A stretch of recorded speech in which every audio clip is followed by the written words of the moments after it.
Michael, I just want to say how thrilled I am that you were able to spend some time with me and just to talk about practically anything. I mean, with you, there's so much to talk about because you've had so many lives, you have so many interests, and you've garnered so many accolades in the last few years. Just that would be enough to talk about, but I think there's so much more too. So first of all, I'll just quickly say how I was introduced to your music. It was through this wonderful piece, Global Warming, which was nothing to do with what we consider global warming today. It was about this warming of everybody's hearts as this music floats around the world, different styles. And it was a piece that was, perfectly positioned for its time. Everybody was looking for music, a kind of a world music crossover feel in orchestral music, and you wrote the perfect piece, which was written for a youth orchestra, and was it the Arizona or the Phoenix Youth Orchestra? Yes, Phoenix Youth Symphony, I think. Phoenix Youth Symphony. Yeah. And it sort of starts in the desert, and Yes. and the music, as it were, grows out of the earth. It's just an infectious piece. So I've always loved that piece. I've done it quite a lot, but that was many, many years ago. And you've written a host of other pieces for different combinations involving the orchestra. So I'm just going to talk for one more second about this because I think it's such an interesting transition. You've done symphonic works that have their own direction and kind of dialectic. You've written music that sort of tells stories, and now suddenly you've been thrust into the forefront of prominent movie composers. And what I want to ask you is, what prepared you for that? Were you prepared for that by what you had done before in your career? Wow. I feel like I was, but only in. But you have to know what lessons are going to be useful, maybe is the way to say it. I've always regarded music as storytelling, regardless of whether that's for film or visual media, or whether the composer and the conductor and the orchestra is in charge of. You're really telling the audience a story. You're just inviting them to interpret the details of that story. But in terms of, I think any piece of music that works in the concert hall has an emotional curve to it, or and like a dramatic arc that they would say in script writing. And the audience kind of places themselves in the conductor and composer and orchestra's hands and says, "Tell me a story," essentially.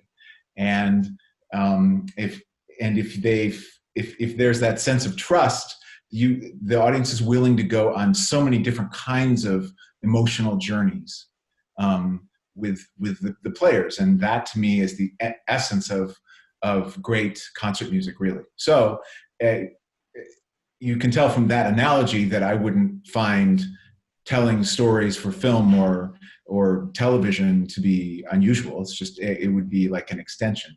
But the way that music occurs and the world in which it happens is the priorities and the goals are very different, and you have to be very well. You can't take those assumptions. You can't take the assumptions from your concert music into your film music. In film music, you're helping tell the story from the director's point of view, because the director is the person in charge of delivering the story to the audience, and so you're always wanting to use your own voice, but you're wanting to use your own voice to tell the story that the character is experiencing as the director sees it. And sometimes the way you think of that character may be exactly what the director thinks, and sometimes it may be very different. And your job is to first figure out, what story are we telling, and not just have it be the one that you think. So there are lots of things in there. I mean, you've got to have a kind of possibly a language that relates to different characters. I mean, almost in a leitmotivic sort of way. You've also got to be in the head of the director, and you've also through small snippets of music, you've got to create a trajectory over a long period of time, but not in the same kind of developmental way that you would think of orchestral music. Exactly. So Exactly. how do you do? I mean, when I look at a movie, um, I suddenly, well, if it's not well done, I'm suddenly aware. Oh, there's that shot. That shot took 2 seconds. Oh, there's the same character. There's another angle of the same moment, um, and they've been glued together to make a continuity. Well, you're doing the same thing sonically with the score, right? So you're writing maybe 6 seconds and Maybe. then followed by another 10 seconds. Mhm.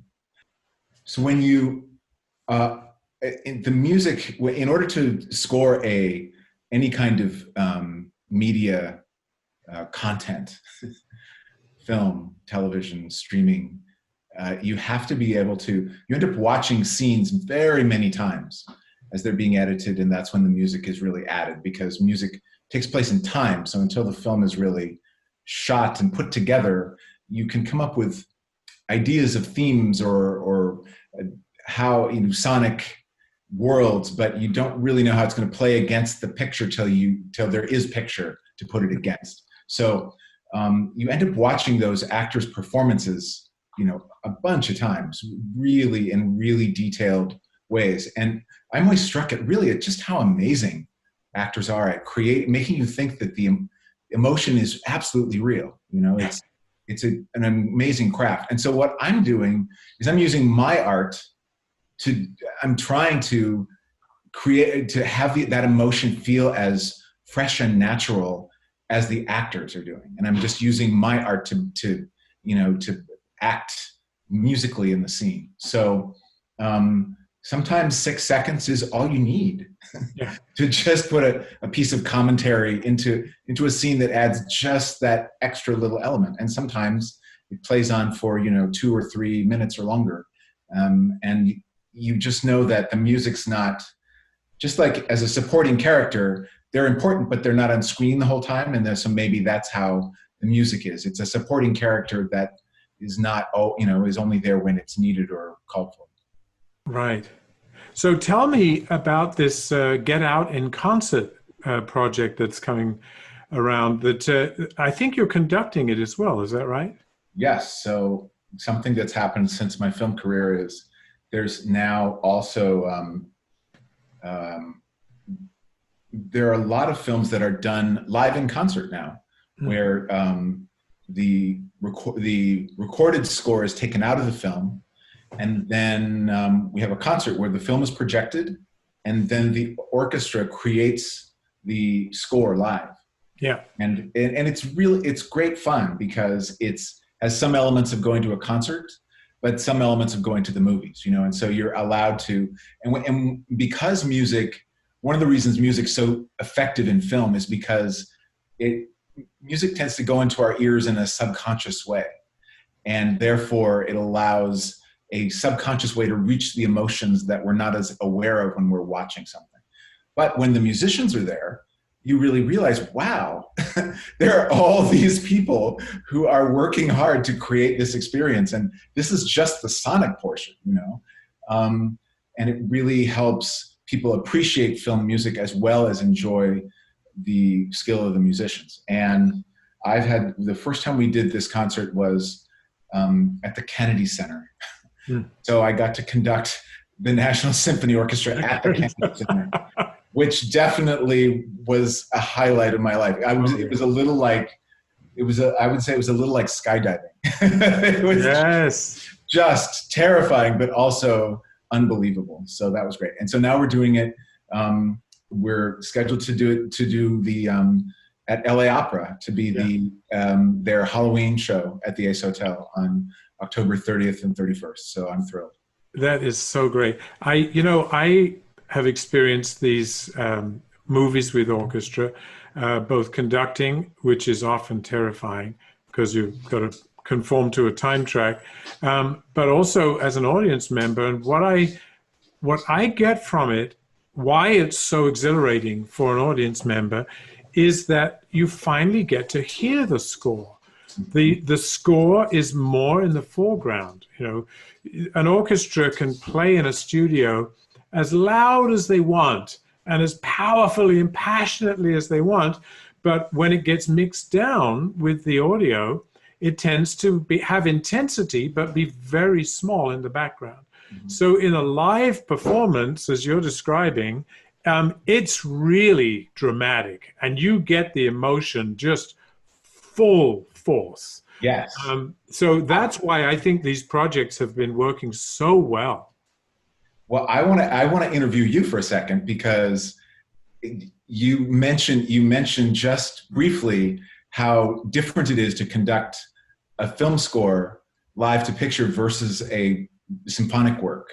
And you mentioned it, but please explain, because you would know better than anyone else, I think, how different it is. Well, it is an extraordinary process, because you have to know the score so well that you can both watch the movie and watch a clock. And usually it's a second hand that's going around the clock. And so what happens on the screen has to conform to what happens in the score has to conform to what's happening on the screen. So there are times when you hit the tempo just right, and you're chugging along, and you know, yep, I'm going to meet it there at 1:15, and then you suddenly realize I'm too slow. You've got to speed up suddenly. Then you realize I've gone too fast, I've overshot the mark. You have to slow down. And so, you know, until you've really got in a groove with the whole process, it is terrifying. And what's great about it is that this is one of the few times where the orchestra absolutely has to do what you want. I thought that was me. Great to hear. That's right. You got to, you know, if we're going to come out of this experiment together, you have got to completely give yourselves over to me, the conductor. Otherwise, it's simply not going to work. And yeah, as you know, sometimes musical scores of familiar music are played at breakneck speed. Like American in Paris, for example, is unbelievably fast, almost unplayably fast. But it's got to go. You've got to, you know, come to a knock on the door, and the orchestra suddenly stops, and then there's bump, bump, bump on the soundtrack that's meant to come through. I mean, I've had some of my worst experiences. The nightmare experience I had was doing a Shostakovich compilation of music to Potemkin, Battleship Potemkin, wow, which is a great, great movie. And the music was fabulous. I was given a score with images above the score, you know, just frames from the movie, and a digital time next to that frame. And so I thought, okay, I'm going to have a digital clock, or I'm going to have a clock with a second hand. When I got to, this was in Chicago at the festival, the outdoor festival there. When I got there after the first rehearsal, they said, no, there's no clock. You have to know the frame. So I had, that night, I went back to my hotel room and I watched the movie 3 or 4 more times so that I could memorize the frames that had to be together with the score. It was terrifying. It really was. You say skydiving. I've always said it's like hang gliding, because it's just like you just jump and you don't really know where you're going to land. Notice the similarity in those analogies, though. It was terrifying. But anyway, so there's many ways to write for instruments. You know, notation being the oldest, but then sometimes you don't need to. If the music's never going to meet live players, you don't need to notate it in the same way, right, as live players. So when we started Get Out. So Get Out was a film that was produced for under $5 million. And you can bet that most of that was not the music budget, okay? So I was never told there'd be any live players. It was expected to be all virtual. And then at the last minute, when Universal realized that this could be a hit and they wanted to distribute it better, suddenly we went from stop talking about live players it's never going to happen to, when is your recording session? You know, and I was like, did I miss a few chapters of this book? but it was a very good book to have missed a few chapters on, because that meant we got to have live strings. But the other instrument, and there were always live singers, because that could not be duplicated. But the other sounds are virtual, meaning that they were samples and they were at one point live people, but they weren't. So the point of the story is that the score was written in a way that didn't anticipate that I would be conducting the entire thing live. Like, that was a dream that wasn't even, if you told me, I would have just told you. So I have all these meter changes that had I known I was going to have to conduct it, I would have notated it in a different way, is what I'm trying to say. So I've got all these meter changes, and then there are tempo changes, and I have to pay close attention, because, you know, when there's a jump scare, the music can't be off. If the music's off by more than a fraction of a second, right, ruined. Yeah. And so that it's skydiving, hang gliding, yes. Oh my goodness. So, but tell me, what was it like working with Jordan Peele? Jordan is really great. He's just exactly like, if you hear him in interviews, he just seems like the smartest and funniest guy, and that's who he is. And amazing. I think he's a true auteur, and I just feel beyond blessed that I got to meet him at what I think is closer to the beginning of that trajectory, you know, because what he had heard, so a few of my concert works are on YouTube, and one of them is called Urban Legends. And it's probably the most dissonant of my concert works, but that's what Jordan loves. Uh-huh. So he heard that on YouTube, and he had the producers hunt me down and call me. And so I got a call from someone who claimed to be a producer. And of course, in LA, you know, you roll your eyes, right? You're a producer. But it turned out that I was not being punked, and they sent me. He said, Jordan Peele, from Key and Peele. We got him. He's directing his first film for us. It's a horror movie, and from the Jordan Peele we knew back then, that didn't seem like a thing. You know, like, how could that be? He's a comedian. But of course, I was interested, and they sent me the script, and I got sent what was to become the Oscar-winning script for Best Original Screenplay, just out of the blue. And I read that, and I thought, there's nothing, I've never read anything like this. And I was a yes, even before I met Jordan. I mean, then I met Jordan, and he's the smartest and funniest guy in the room. And it was clear that he may not have directed a film before, but first of all, he's been doing television for 5 years, at least before that. He's a writer, and he's seen every single horror and suspense film made. And he also knows their scores, and he knows why the scores work. Oh my goodness. Yeah, so we had this great conversation, and he talked about what the music should be like. And I said, I think he said it needs to have very much the African-American voice in it, but it needs to not be hopeful. He said, all African-American music is hopeful. And I realized even the blues, like I thought that he said there's an element of hope. And I thought, wow, that's a smart comment, because I never have thought of that before, but it's true. So I said, I think what you're talking about is gospel horror. Gospel horror. And I didn't know what that was, but like that was what I was hearing him. And neither of us knew what that was, but we both liked the sound of that. Yeah. So I went home and I wrote Siki Lisa Kwawahenga, which is the main title theme from Get Out. And I didn't know if he would like it, but I had nothing to lose. It was just like, here's this great guy. He wants me to write music for his film. And his film is about something no one's ever seen. So of course I'm going to do it. And then when I finally saw the rough cut, my song was the main title. So I thought, okay, well, it's working so far. So anyway. Fantastic. What an exciting adventure. I mean, you have done so many things. I alluded to this earlier on, but you've been an educator most of your life, in addition to being a composer. Yes. Tell us about that. Well, so I got into education because in grants, if you're going to do a grant application as an artist, there's usually an educational aspect of the grant. Mm-hmm. They want you to not just create art, but they want you to somehow work with young people and make sure that you're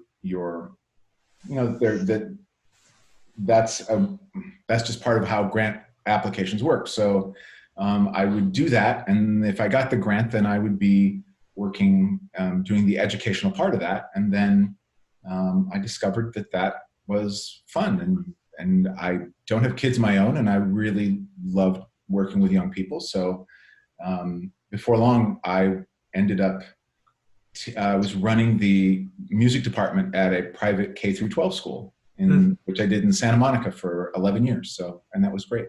Incredible. That's wonderful. And then the other thing that I found so fascinating when I started getting interested in doing triathlons, and I've just done baby triathlons, I remembered that this has been a big part of your life. In fact, you have not only competed, but you have organized many races.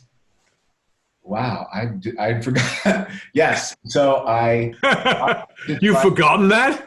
I kind of, no, I haven't forgotten, but I forgot that you knew about that. Like that's okay. So I enjoyed triathlon back in the early 90s when I was doing that. But then the AIDS epidemic hit, and I became aware of an event that someone was proposing that we get a bunch of people on bike from San Francisco to LA to raise money. And I thought, that's an amazing idea. I'm a bicyclist. I need to help make this happen because it's so important.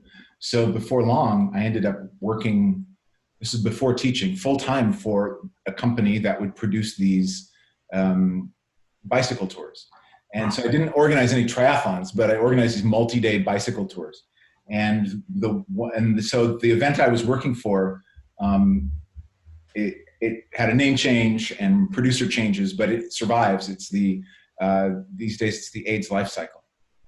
And it's only because of our first one was called the California AIDS Ride. It was in 1994. But this will be the first year that there's no AIDS life cycle since then because of the pandemic. So after Get Out and Us, I can imagine you'd want to do something completely different. And I understand your new project takes you back to perhaps some of your more traditional roots. Yes, I have done a film called Bad Education,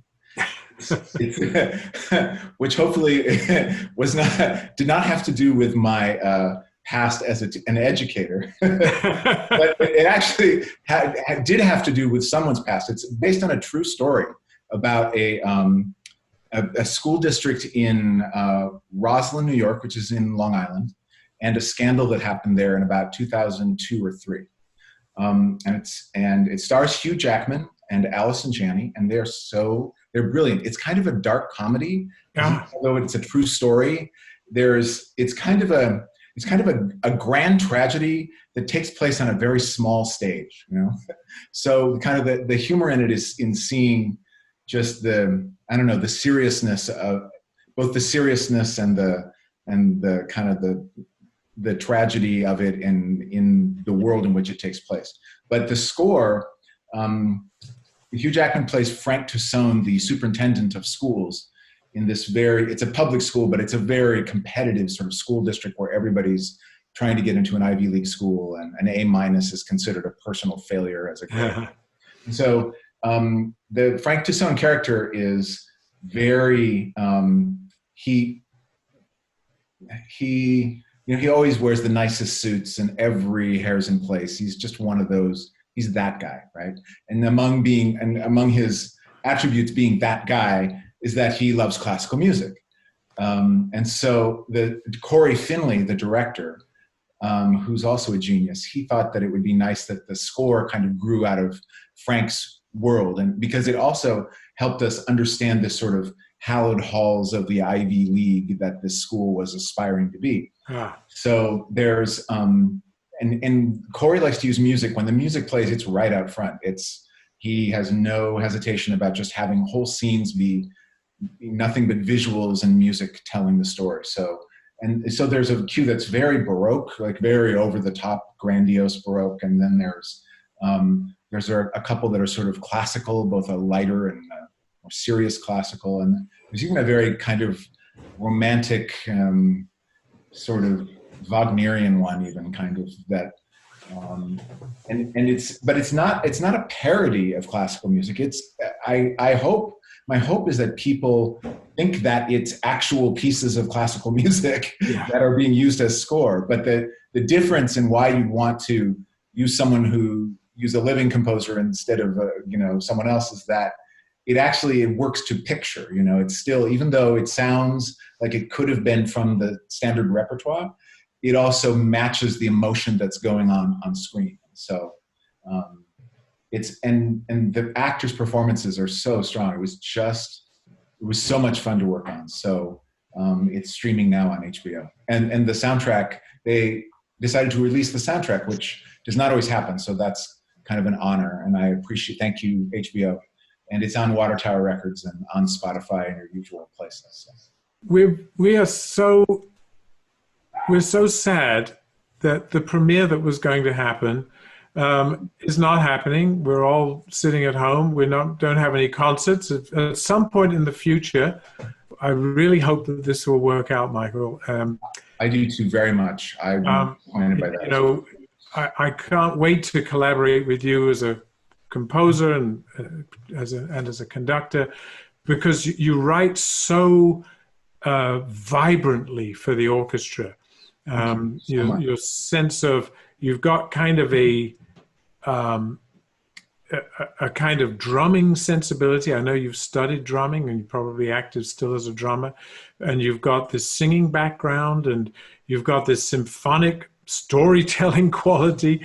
And I think it would be thrilling to go through this process with you. So I'm really hoping that that's going to happen in the future. And it's just been fantastic to spend this time with you. So we'll go out with some of your music. I'm thinking the wonderful piece that you wrote for the Sphinx competition, the quartet concerto. Great.